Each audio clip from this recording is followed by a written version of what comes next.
And now let's go on with the Lennart Philipson Award, which is an award to commemorate the second EMBL Director General. It was launched thanks to the efforts of Gabor Lamb at Emblem, and is also currently supported by Emblem.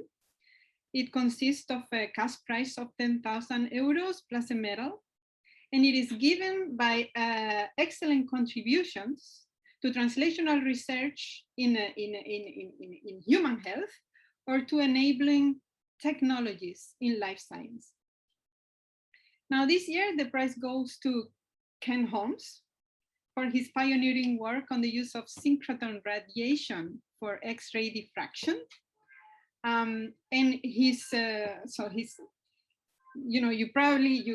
sure you know his wife, Mary Holmes. Here we have Ken. Also his daughters are here, welcome. He has agreed that his contributions be highlighted by his dear friend and collaborator, Gerd Rosenbaum, who will give like a speech, and after that we've prepared like a video for you. My name is Gerd Rosenbaum. I worked with Ken for about 10 years, and I was asked to present the prize, the Lennart Philipson Award, to Ken. I'm delighted that the EMBL Alumni Association selected Ken Holmes to receive the Lennart Philipson Award. Ken received his bachelor and master degree from the University of Cambridge and his PhD in 1959 from the University of London, working with Rosalind Franklin and, after her death, with Aaron Klug. After a postdoc in Boston with Don Casper, he joined the new Laboratory of Molecular Biology in Cambridge.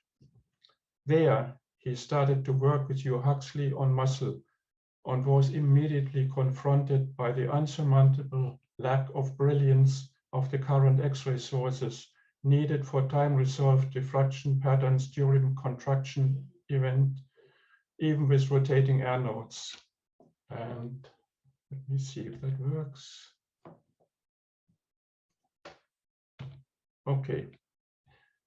This is the one Ken and Longley with Hugh Huxley developed a rotating anode. Consequently, even that was not strong enough. Consequently, Ken started to look for other sources of X-rays and found synchrotron radiation, a promising lead, though the existing synchrotrons at that time did not have enough high energy to produce much X-rays. In 1968, Ken was appointed the director of the new biophysics department of the Max Planck Institute for Medical Research in Heidelberg. I joined Ken's lab in January 1969. I had done my diploma thesis in the synchrotron radiation group at DESY. They used the extreme ultraviolet part of the synchrotron radiation for solid-state physics experiments.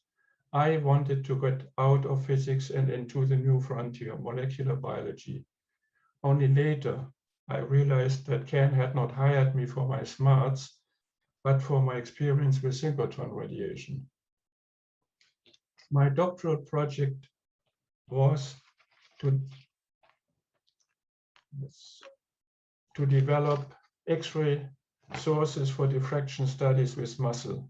First task was to help with the new 13-inch rotating anode generator under development, and to calculate the thermal and mechanical limits of rotating anodes.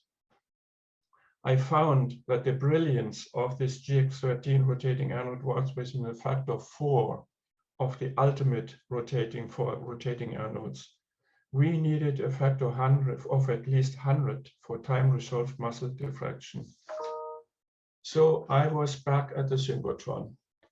The 7.5 giga-electron DESY, operating since 1964, promised to emit large amounts of X-rays, but nobody had used them so far.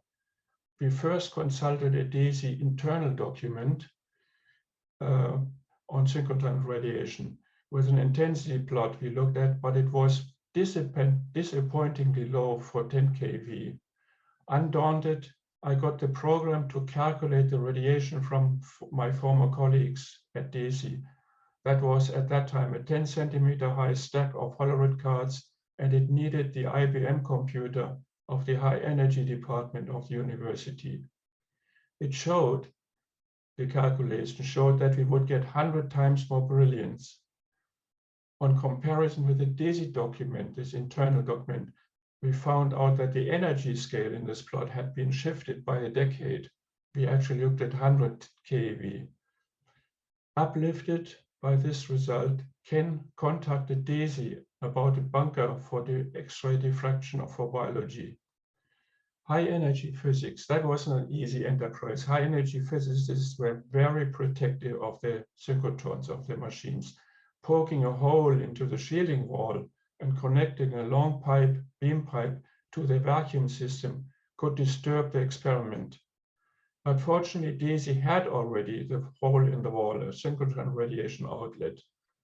We received a very positive response from DESY, and on suggestion of John Kendrew, Ken wrote a proposal. Here it is, for the use of electron synchrotron on a storage ring as an X-ray source. And we presented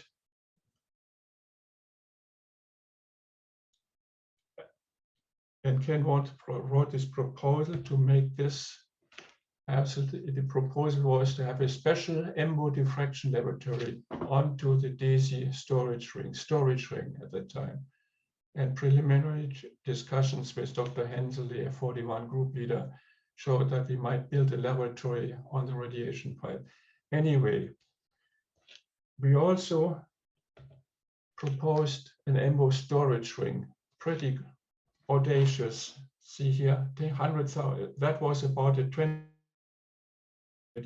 fitting into a lab space, but we would need $10,000, 10 Tesla superconducting magnets. Anyway, the first proposal, the EMBO outstation, was received very well. The further proposal, the storage ring, was not. And in the discussion, we proposed this at a meeting of the EMBO committee for the EMBL storage, the EMBL project in August of 1969. The DESY outstation was exactly what the EMBL project needed.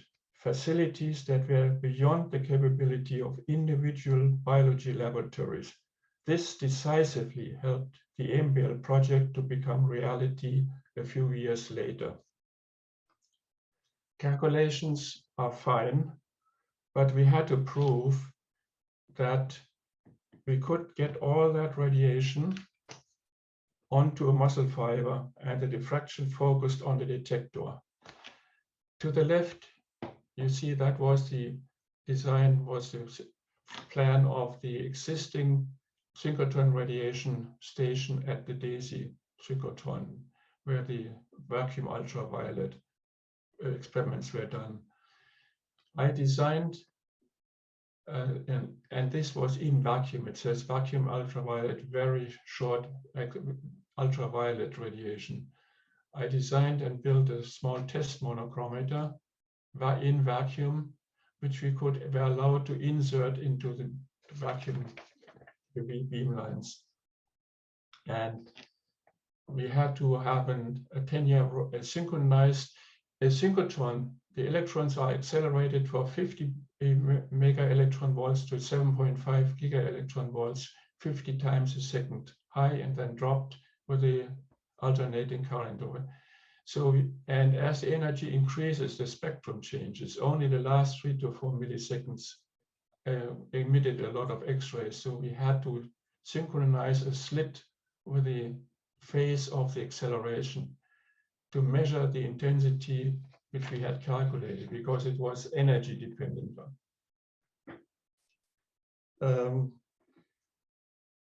At the last trip to DESY in summer of 1969, Ken told me to take a muscle fiber along.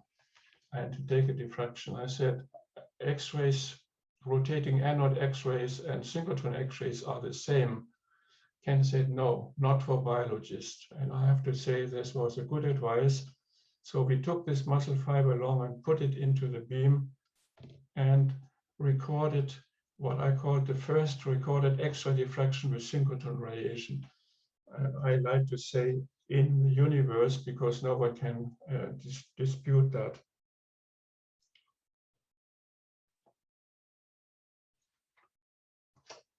It showed this one, if you compare, even though it's smudgy, the focus was not so good. You see how much intensity is compared to the X-ray tube. With the potential of synchrotron radiation for molecular biology proven, the directors of DAISY encouraged us to set up a bunker for X-ray diffraction. That is, we published this result in 1971 in Nature. Set up a building bunker here at the DAISY and not wait for 5 years until the storage ring went into operation. But they said we would have to be very quick because they were starting to dig the tunnels for these connecting lines between the storage ring, the planned storage ring, and the DAISY. And once this excavation work was done, they would not allow us to dig another one because settling of the ground for the storage ring and for the synchrotron was very important. But the problem was that EMBL did not exist at that time. This is 174. It was 1970 where this one not existing, only this one existed. And there was no money. But fortunately, the German government, in expectation that EMBL would be established in Germany, advanced about 20 million German marks to build this bunker too, and the connecting tunnels to the planned EMBL bunker 4 on the storage ring. And the Max Planck Society provided funds for building a beamline in bunker 2. With this in place, I designed a beamline for small angle diffraction in bunker 2, and we, that was now Ken, John Lee, and myself, laid out the plan for the bunker 2 here, which I presented to the DAISY architect. DAISY was extremely helpful and doing all the details, design details. With the beamline part drawings in the shops or ordered, and the bunker in DAISY hands, my cubicle mate Wolfgang Kapsch, and together with our 2 Helga's girlfriends then and wives later, we went on in October 1970 on a 4-month trip through South and Central America. This picture here shows Helga and me towards the end of our trip at a beach in Yucatan. Back in February 1972, and with the bunker having been built, John, Burnley, and I assembled and commissioned the first synchrotron X-ray diffraction beamlines. It became operational and available for the community very quickly, providing a point-focused beam of unprecedented brilliance. This here is, the beam comes from there, goes here. This is the optics mirror, focusing mirror, monochromator. This is the experimental line where we put the muscle specimen and the detector here at the end. Oh, and the boss is working on the beamline, which, as you see, Ken. This is comparing GX13 rotating anode, exposure time 14 hours, DAISY synchrotron still, DAISY synchrotron, exposure time 1 hour. You can see the much higher beam quality of resolving these diffractions here. Unfortunately, because EMBL was not ratified until June 1974, no scientific or engineering staff could be hired to expand the operation and explore other applications beyond small angle diffraction. Finally, in June 1973, the EMBL project got some money to hire an engineer, Rolf Kors, and John Barringley and I could be hired. That made us employee number 1, 2, and 3. In 1974, the EMBL treaty was ratified. Finally, the bunker at the storage ring could be built and laboratories could be set up. This is the picture at this Gichtfest. And this is the engineer, of course, John Barringley, myself. As you can see, this was Hamburg. Rainy, windy, and cold. In 1975, now I could design and build a small angle diffraction beamline at the storage ring. It looks, of course, more sophisticated. And a new team member, Lennart Philipson, built a station for macromolecular crystallography. And let me show here. This shows the long way from small rotating anode to the large rotating anode to DESY to the Doris. 2.3 hours, 14 hours, 1 hour, 1.5 seconds. Of course, the TV detector, Sol-Gruner's TV detector, helped a lot to get to this, as opposed to film, to get to this huge decrease in exposure time. In 1975, a formal agreement for the EMBL outstation at DESY was signed. This is the Professor Teucher of the DESY and John Kendrew.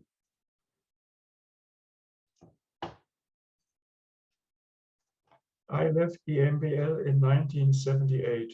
I went on designing and building 6 more beamlines and helped with the design of another 4 beamlines, all on dedicated storage rings by then. Data for about 10,000 PDB deposits were collected on these beamlines. 3 Nobel laureates had done part of the work on some of these beamlines. Now back to Ken. Ken was a leader in all our work. He had envisioned synchrotron radiation as a source for extra diffractions for a long time. The EMBL Alumni Association stated this on the selection of Ken as LPA winner. It says, Ken Holmes is being recognized with the LPA for his pioneering work in the use of synchrotron radiation for X-ray diffraction. His early work, published in 1971, served as a starting point for the use and construction of beamlines and entire synchrotrons dedicated for diffraction studies. And further, it says, another important contribution Ken's work had was on EMBL itself. Together with Sir John Kendrew, he laid the foundations for the first EMBL outstation at Hamburg. I could not have said it better. With that, Ken, would you please step up to this virtual podium so I can present you with the Lennart Philipson Award. I would like to present you with the. Oh, yeah. With share it, Mum. I am sharing it. But you're not. Excellent, very nice. But you're waving it around, you're not sharing it. And here is the medal. The most beautiful. Bravo. Yeah, very nice. Thank you, Mary. Thank you, Ken. Thank you very much for both things. The European Molecular Biology Laboratory was being planned in Heidelberg. I approached Sir John Kendrew, who was the first Director General of EMBL. The project fitted in with Kendrew's plans that EMBL should support projects that were too costly and large for an individual laboratory. Much to our delight, we obtained EMBL's support. Data even suggested that we should have a bunker 2, built for our work, the embryo of what would become the enormous, successful EMBL outstation that is now in Hamburg.